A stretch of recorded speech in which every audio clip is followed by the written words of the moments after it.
Hi guys, this is Kevin for Pixavert.com. In this video we're going to be looking at how to go about choosing a graphics card for use with Photoshop.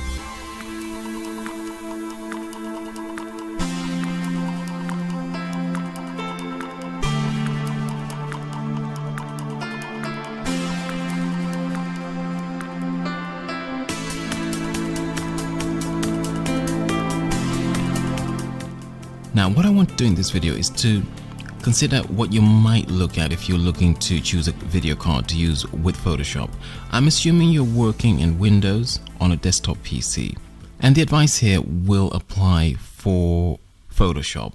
Other software will need different advice. I'm going to look at three scenarios: a 10-bit monitor, 3D, and a general Photoshop workflow. First of all, we're going to cover working with a 10-bit display. Now, in my previous video on choosing a monitor for use with Photoshop, I mentioned that quite a lot of monitors nowadays are 10 bits per channel. And to use these in 10-bit mode, you will need a specific type of graphics card. The first type you can use is the Radeon Pro series from AMD. This is a fairly narrow range with a fairly wide price range. Another card type you could use is the NVIDIA Quadro range. These again cover a very wide price range, from the really expensive Quadro GV100 all the way down to the small Quadro P400. Some of these cards are low profile, meaning you could place them inside a small case. The prices for both the Radeon Pro and the NVIDIA Quadro range from about $100 to several $1,000s. When you dive into one of these cards and look at the specifications, take a look at the GPU memory. That's an important consideration, and also the display outputs. You probably will need DisplayPort. Some of the older AMD FirePro cards will also work at 10 bits per channel depth with Photoshop. In Photoshop, in the Performances tab, choose 30-bit display. You'll find the Performance tab in the Preferences. Another thing that will benefit from a graphics card is working with the 3D environment inside of Photoshop. 3D can really put your PC to the test. I'm going to recommend, if you're working in 3D quite a lot, you should consider choosing one of the gaming cards. These are the GTX range from NVIDIA and the Radeon RX range from AMD. Some of these cards are absolute beasts. They'll produce really strong performance. However, to be honest with you, you really need to have a powerful PC to house one of these beasts.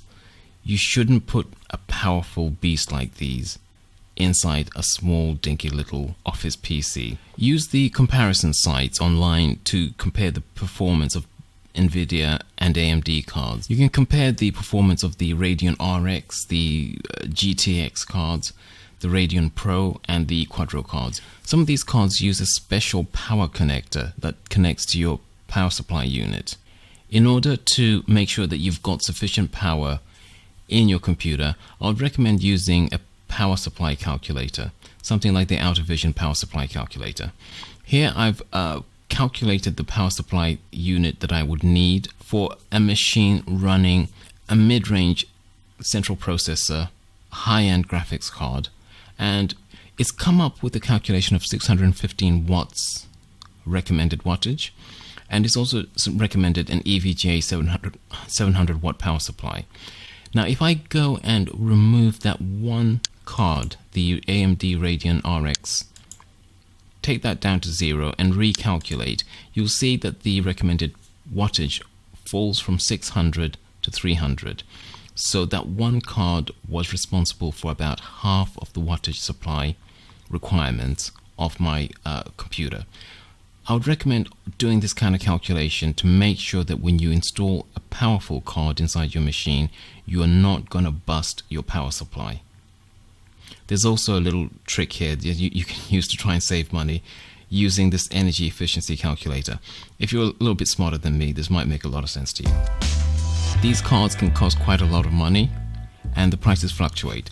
I would recommend using a price tracking site to check prices so that when you purchase, you're not purchasing at an extreme price.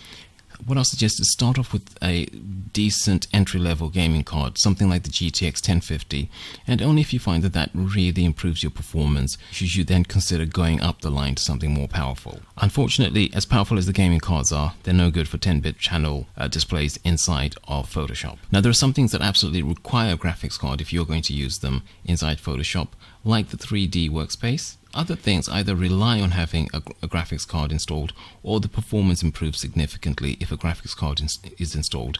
These include the tree filter, which creates beautiful trees inside of Photoshop. Also some really basic stuff, like if I want to change the size of my brush quickly like that. Another filter that relies on a graphics card is the oil paint filter.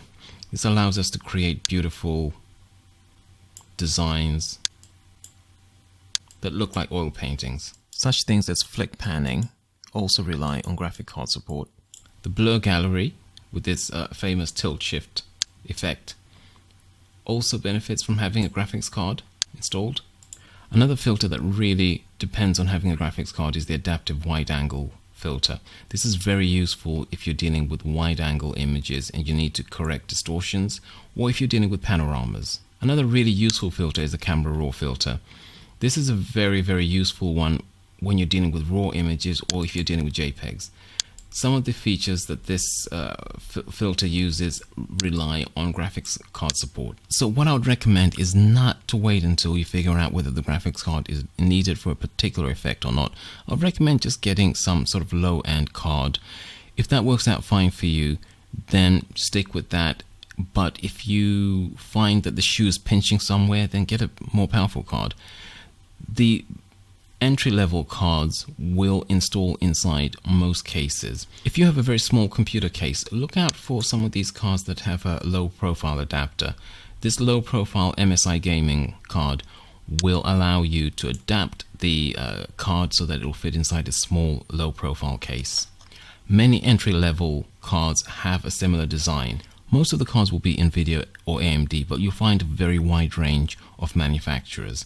Here we've got Zotac, Gigabyte, MSI. The cards range in price from about $20 to around $150. Some of these cards, these cheaper ones, do not require a separate power supply. You just install them and you're ready to go. Make sure that the card has the connectors that you need. And also look out for cards with at least 2 GB of RAM. Some of these cheaper ones will have 1 GB of RAM. You can work with that, but 2 GB is definitely an improvement. Try to get a card released in the last 2 to 3 years. Some of the more expensive entry-level cards will require you to upgrade your power supply, so always bear that in mind. Always make sure that you're not overloading your computer. Now, if you find that you're working fine with Photoshop without a graphics card, then you can continue. But if you find that the shoe is pinching somewhere, the performance is not where it might be, installing a graphics card is one of the simplest things that you can do to improve the performance. If you've got any comments, just leave a comment in the comment section. If you find the video useful and think someone else might be able to benefit from it, share it with them. And that's going to be it for this video. Till next time, take care. Bye.